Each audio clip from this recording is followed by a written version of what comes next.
Hi, my name is Bill Miller, and I'm a Native American musician. I guess I'm the one, I'm going to categorize myself, so I don't let you do it before me.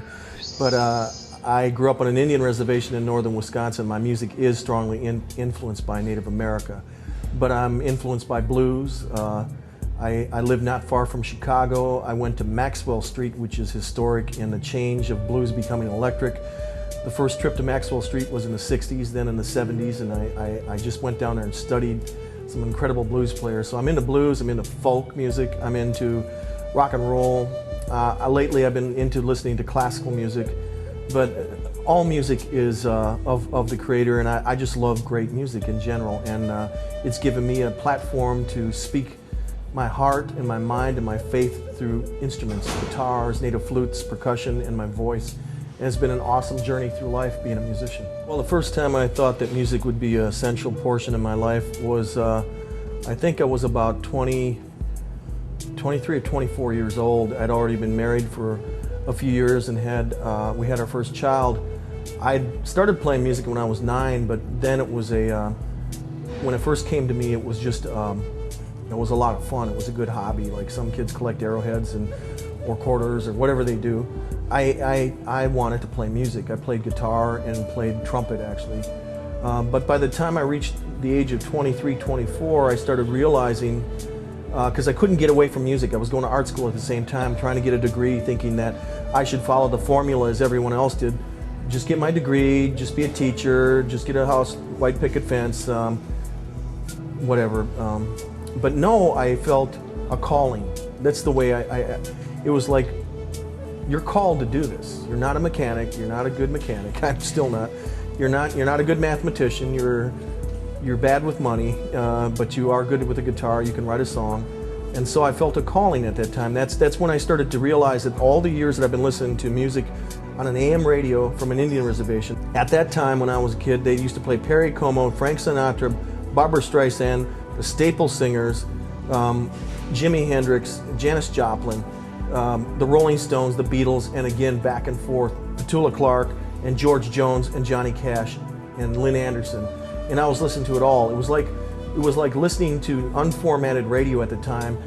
It was previous to FM radio, so I took all it in, and I think inside of my soul I carried that with me like a little precious bag of songs. And by the time I hit 22, 23, I realized, wait a minute, I need to start interpreting what I lived. I observed my life for this long. Now it's time to interpret what I've observed and time to apply that. And that's when it changed for me. I started playing the cedar flute in 1976. And this was interesting. A man named Lewis Webster, who's a great flute player from Wisconsin, was at a bluegrass festival that I was at with John Hartford. And I remember getting off the stage. It was in northern Wisconsin at a place called Mole Lake. My friend was a little bit intoxicated.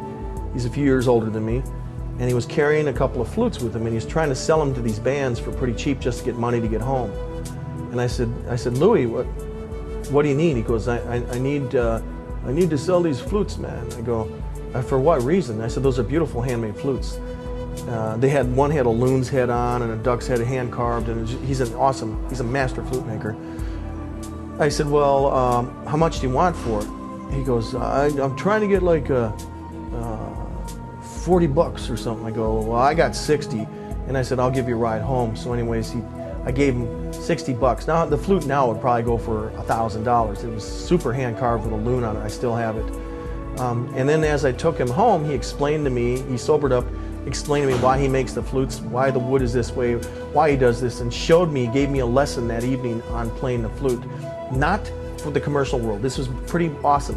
He showed me why there is wind in our sails, basically, why there's wind coming from here. That's the breath of the Creator. That this is how you fluctuate between the notes. This is what a bird sounds like. This is the way Indian people should be playing his flutes. I got a lesson from my master for $60. I took that flute and I put it above my guitars, and I didn't play it for a year. I was so afraid of it. But then when I started playing it, it was like a mystical instrument that just took its own life. So I have a lot of respect for that instrument. I started playing it, like I said, probably seriously in 1977, and have been playing it since. I was in a hotel watching Discovery Network, and they had a special on genetics. These scientists have found that there's a gene in our body that when you reach a certain age, I don't think it's 87 or 88 or 89, basically your body stops deteriorating, it lengthens you for a few more years, and you start healing, you start going through a positive. It extends your life, it doesn't de-age, it doesn't go down. There's something there that the body does. It's really strange. They found it with older people that, wait a minute, the cells aren't dying. And he was saying that as soon as you leave the womb, basically, you're dying. And he says, what if you were to walk out in the streets and tell all these people in New York City, hey, excuse me, yes, you're dying. And I use it as a first line from the song, you know, walk out into the streets, tell everyone you meet they're dying, sell everything you own, then walk out on your own. I'm speeding it up. You're dying, dying. It's like Beatles-ish, it's sort of acoustic, but it's all about facing death in another way. So I didn't know how people would take it. I just played it at a couple of universities with these hip kids, and I thought, well, I'm going to give this a shot. And to some people my age, it might be depressing to hear, but I'm actually talking about life. But it's amazing, people my age, how uptight they are about everything. But here's these 21-year-old kids flipping out, going, what? You know, they got the message immediately. But that's where I'm at. And some of these songs are really, for me, cutting to the point, because I just turned 50. I just won my first Grammy, and what is this? You know, that's where I'm at now. I've been on the road 28 years. I've made 16 records. I've toured with everybody imaginable, but what does it mean? Am I just piling this? That's what I want to cover too. Am I just piling stuff for accolades? Do I need that? No, I don't. Do I need, I literally went through life with a bunch of labels though, and it's taken me to this year, Jim, to get the labels all off me. You're an alcoholic, son. You're a dumbass Indian kid from a reservation. You'll never be anybody. Boom. You know, carried that around with me for like years until I go, wait, I don't need this crap. Boom. I'm not that alcoholic son. You know, you're a suicide kid, attempted suicide. You're screwed up. You know, boom. You need Paxil. You know, boom. You need this. You need this. You're financially off. You're never gonna, whatever. All these things that are going on, and I saw how damaging they were to me to just hold me back. And the same though I can say for accolades, because they can put you in a false sense of security. You need to live in the now. I'm living in the now as we speak. I just had a college interview, me, paper said, so what are your plans for the future now that you got the Grammy? I go, my plans for the future are to get some sleep tonight and see a new morning. I don't plan too far ahead anymore. I used to do that. I don't. I'm just gonna make music tonight. It's shorter. It's much more intense this way. And when I write that way, the songs come out that way. And that's what happened on this record. It's like, I didn't put a time frame on it. I didn't put a budget on it. And of course, that's when it happens. It's the same way when I met my wife. I had blind dates set up for me by friends. Oh, you'll love this person. Go out to dinner with her. She's your perfect wife. You know, she was another guitar player. It sucked. We both argued. You know, we didn't get along. She's a great looking chick. And I'm thinking, oh, cool, man, this will work. Not. You know, she had long dark hair. I had long dark hair. We're like both playing Martins, and we both dated for a couple of weeks, and I hated her. She hated me because she wanted me to play background to her. I said, screw you, you know, and it didn't work. But then when I met my wife, it was done out of total friendship, total not committal things, but yet when you don't commit, and I am a committed person to issues or things, that once we met, the sparks flew, you know, so that's where it's at. I know that now. It's why did it take me this long to know it? I don't know, but that's where the sparks are.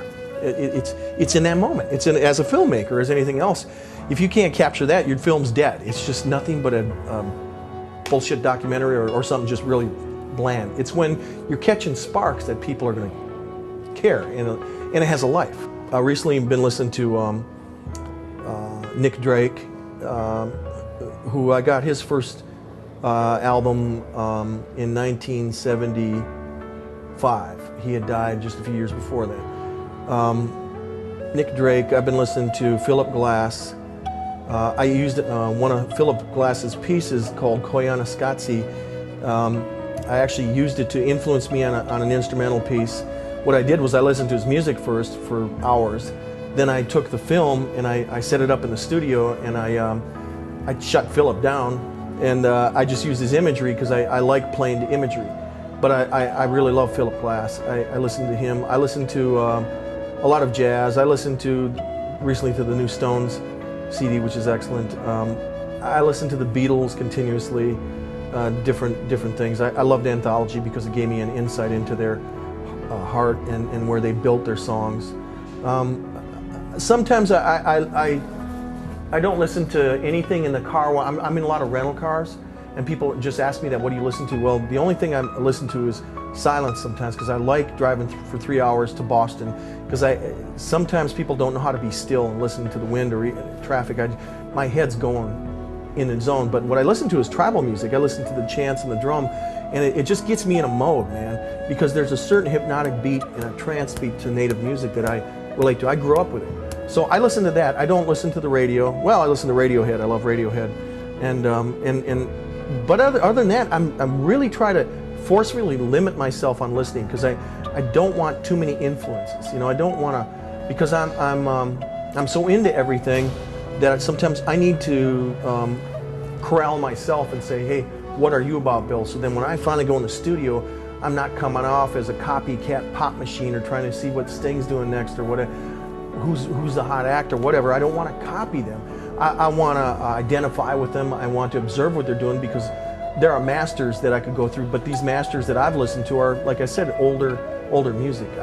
I'm not really influenced by today's music as much. The only ones I can say, like I said, if the farthest one ahead, I guess, is Radiohead. That otherwise I stopped there, and they were so heavy duty for me that like, whoa, there's nobody in the world like Radiohead. You know, I love U2 and everything, but when I heard Radiohead, I just wigged me out, because it's like, man, this is like U2 on peyote or something. This is awesome. This is unbelievable. I like the fearlessness in a band like that. I like the high falsetto. I like the melodic changes. I like the subject matter. I like, that's me. If I were to, you know, and what's funny is I don't sound at all like Radiohead, but I identify with that. You know what I mean? I identify with that. It's almost to me like impressionist music, because those are my favorite visual artists. I'm a visual artist, where Degas, Manet, Monet, and these people doing stuff. And I remember reading about them in art school. They used brushes 15 to 20 feet long. People don't know, doing canvases from a distance to paint, so you're away and the picture comes together from a distance, but close up you're going, what is this stuff? It was their way of impression, you know, and some of them would take their glasses off and see things to paint, it would be blurred. I think I learned a lot. I think I got bruised at first, because I was intimidated by the marketing of an artist. I didn't realize it takes a lot of work and a lot of money to market something in the right. And then again, you can put a lot of money into an artist and it doesn't work. It's a mystical element, I think, that I've gotten in touch with lately.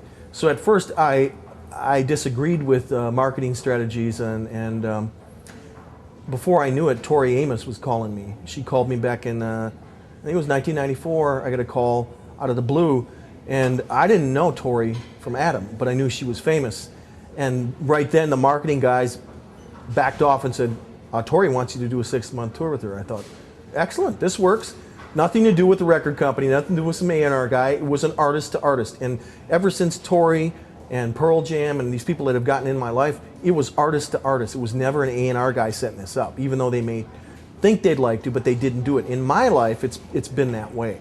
But as far as marketing, I hope that record companies and students like yours who are watching this now, if they go into the industry, that they go into it with a heart for the musician, because the more people with a heart for the musician, the more we're going to work together, because it's like our schools, if they would just see in our public schools or anywhere that, oh, these 6 kids are visual artists, so this girl is going to be a dancer, and let's lean to that. Let's teach her this. Let's lean that. Oh, this man is a Native American. He has this, instead of trying to push me into a niche where I don't fit, or thinking stereotypically, well, you know, dude, you need to do this. You need to listen to the artists, really listen to them, because especially those that are more mature and know where they're going. At the time when I got stuck into the labels, it didn't happen. I was basically putting my hands up, I don't know where to go. And I praise God that Tori Amos called me, and it really changed a lot for me, because I can say she did a lot for me in the early part of my career in the 90s. But marketing, I don't know anything about that. I really don't. I couldn't tell you, because I've never been that successful. I remember one meeting in particular about a song that I was going to put on my record called Reservation Road, and one of the men in the company stressed that he felt that, and he didn't even listen to the lyrics, that it might bring about some guilt amongst the non-Indian people, or that Reservation Road was a negative title, or whatever it was. And I said, wait a minute, dude. First of all, I said, did you read the lyrics? Well, I said, recite the lyrics back to me. Show me one negative lyric in that song. He goes, well, no, I didn't read the lyrics. I said, then shut up. Be still. And he did. He goes, okay, here, I gave him a copy of the lyrics. And I said, let me sing it to you. And I remember in that meeting, it was here in Nashville. I pulled out my acoustic guitar and I sang Reservation Road, and he fell in love with the song. You know, I had to show him where it was at. I think a lot of these guys go into meetings prepared sort of in a mechanical way and try to think they're going to etch out, rather than, again, I'm a person very layered. My music I see in my life is like a tree. And each layer, if you were to look at my tree, it would be 50 rings there, 50 years. Well, in that 50 years, more than half of it has been doing music on the road. And so each one of those years, I want people to understand where I'm at on that tree. If they don't, if they're going to try to make me younger than I am or take me out of the thing, I can't deal with it. I just want some respect. I don't want to control everything. But it took some time. Yeah, people didn't misunderstood me. People wanted to put me into place. One guy wanted me to cut my hair. Another guy wanted me to dress differently and not wear this and that. I can't be anything but myself. And I've stuck to that for all these years. I've really not changed a heck of a lot. A Grammy is a type of award that I've talked to other Grammy winners. That's a type of award that would last a lifetime. And I'm very honored to be in the midst of all these artists who have won Grammys. To me, and for my people, for Indian people, I went back to my reservation. About a month after that, they had a celebration and a special dance, a special dinner, and a special award ceremony where I received an Indian Grammy, which is an eagle feather. And they presented this feather to me, and you just don't get eagle feathers out of the blue, same with Grammys. And so they presented and said a prayer over me. To me, it's been internal changes. It really helped, if you can believe this, hopefully your listeners will, but I've all my life, a lot of musicians have self-esteem issues. A lot of people that are out in front of people, they don't realize how shy they really are, or how broken their homes were, or even have issues, trauma issues they've faced all their lives, but they came out, music saved their lives. I'm one of those people. And it really brought my self-esteem up to a point, oh, it's okay, Bill, you can accept this. For years I couldn't accept a lot of things, thinking I'm only this high because of my abusive background. I'm only this high. Well, I'm done with that now. No, the Grammys made me realize in that room with all those people that night, wait, I'm in a big family of musicians. What an awesome family this is. I'm not in the alcoholic home. My dad's dead now. I'm not on the reservation. I don't have a fence to cross anything. This music has crossed all fences, all boundaries, all tragedies, all trauma. This music has brought life not only to me but to others, and that's the point. And so it's been so healing to me, the Grammy. It's almost, that's been a bigger thing to me than anything career-wise. I think that I've yet to see what the Grammy is going to do for me. It's still happening, you know. Career-wise, XM Radio called and through my management they arranged to do an hour special on me, which will be aired on their program for Native American Month. I think that was because of the Grammys. But other things, I don't know. I mean, I've been singing for the people, I think, for years and years, but only from this level right here. And it's amazing how long we as human beings can go be dysfunctional and function for so many years and not know it. Like we can drive a car with one headlight and 3 wheels and think it's normal, and all of a sudden one day it breaks down on Highway 40. You go, whoa, why did I not fix this before? I withheld a lot of emotional stuff that I was dealing with throughout my life. And you know what, music is, if you're a true artist, your music, it seeps over like a flood into your marriage. It seeps over like a flood into your children. It seeps over like a flood into the reservation. It should go, and everybody's affected by it. So a lot of people were carried through me, but they didn't know that I was hiding a lot of pain. The Grammys broke down the dams and the levees holding back. For me to see this whole hurricane thing was a lot like my life. It was stuff that I've withheld and been able to push back. My suicide attempts, my alcoholism, my own hatred towards my own father, my bitterness towards people who were racist towards Indians. All this stuff was there. People had no idea. I'm carrying it on stage, and some nights I'd play so hard and I'd go, oh, I made it, it's okay, you know. And I made it. But then when the Grammys came, it was like, boom, it just opened up. And if anybody would have been there, would have told you, I forgot to thank my manager. I forgot to thank my wife. I forgot to thank certain people who are very important and dear to me, only because it overwhelmed me like a flood. Tears rolling down my face. I didn't know what to do. I really didn't know. You know what I did? I walked off the wrong side of the stage. I was supposed to go in and get interviewed. I walked out in the hallway and I wept for 20 minutes. I wept. I didn't know how to accept this great award. I got on the phone and I called my mother on the reservation, and I told her. And when I was in the hall, several musicians had followed me out from the crowd, and they were holding me. That's what my life's been like. But I can say that it was a moment just recently on stage that I realized that I finally broke through this shell and I got inside. And when I broke the inner part of me, it's good to be broken. And I've been broken because of this being lifted. And I don't believe you can go through life and be a light unto the world or help your fellow man through any art unless you're truly broken. All these things are relating now to my music. It's almost overwhelming to me in the other sense. It's like, who can I thank? You know, I'm at that stage right now. Wow, if I were to thank everybody that I should thank, it might take the rest of my life. So that's what I'm going to do. I'm going to start now to thank people, because that's what the tables have turned now. I don't need to go showcase for a record deal anymore. I don't need to prove that I've written 1,000 songs to anybody. I don't need to prove myself. It's in the day that I need to be who I can for my children and for the rest of the world as a gifted musician. That's all it is. Music is one of the strongest healers in the world to help us through the times. A 2-minute, 50-second song can make somebody fall in love at dinner and say, I want to marry you. A 2-minute and 50-second song can bring our warriors home from battle. A 2-minute, 50-second song can make a politician change his mind or bring, don't stop thinking about tomorrow, whatever. They use it as a campaign thing or whatever. A song can change lives. A song can. You know, I'm not out to change so much history of mankind. I'm out to touch the heart. That's where we're going to get through our welfare problems. That's where we're going to get through abortion issues. That's where we're going to cover things that are always stopping us up politically. You know where it has to be the heart to make the decision. It's not some politician or some legal law that's going to force you into this corner. If you can change the heart so we can think, this is wrong. This is morally wrong for me to do this. This is wrong for me to just impregnate you and leave this young girl with the toughest decision in her life. What am I going to do? That's wrong. So I want to speak out to men too. It's like, enough pressure on the women, enough pressure on the children, enough pressure on the poor, enough pressure with that. We need help.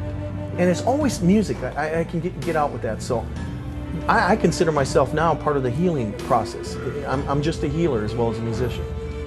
Well, I would encourage those, and now this is going on, a lot of independent filmmakers, independent record companies, and because of the internet, because of computer tools like Pro Tools and stuff like that, it makes it a lot more open for bands to do their own thing now.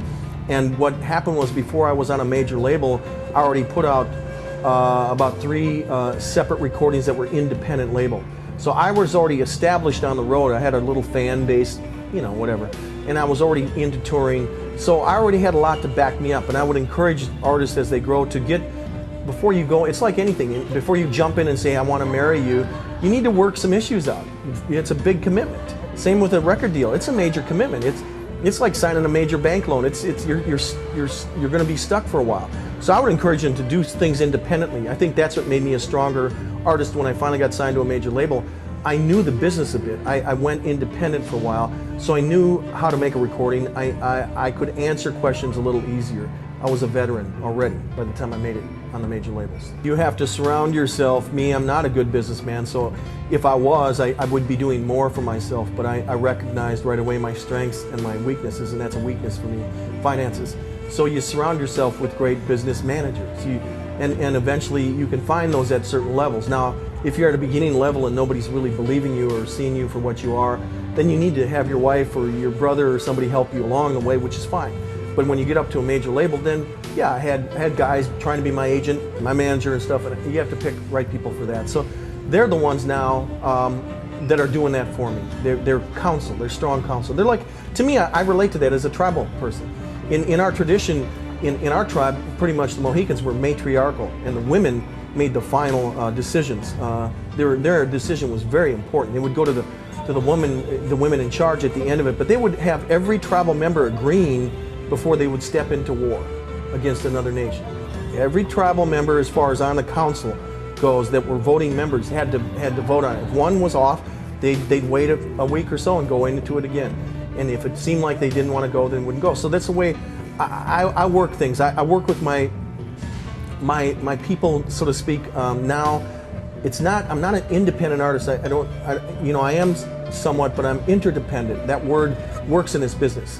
The way you're going to make it in this business, I realize, is interdependence. First of all, I want to tell the students, this is for the ones advanced and the ones still thinking about it yet, to really search their heart and try to find what's your priority. If it's about money or about fame, those should be flags, first of all. What you're going to have to deal with is music. In my world, as a touring musician, involves the road, it involves a lot of sacrifice, a lot of practice, a lot of time, a lot of risk. There's no guarantee of anything in any aspect of the music business, so to speak. So find your calling. If it is music, if it's music therapy, if it's being a road musician, if it's being an A&R man or running a record label or making music videos, great. Just go through things and be honest with yourself to find what your calling is. You may find out that it isn't music. You know, me as a musician, as dedicating my whole life, I want more people out there who are the real thing. I don't want the wannabes. There's a lot of people wishing they were in the business and halfway there. You don't need to do that. But I encourage you to find your calling, wherever that may be. And you may find out that it isn't in the music business. It may be something else, but related to music. So I just do an inventory.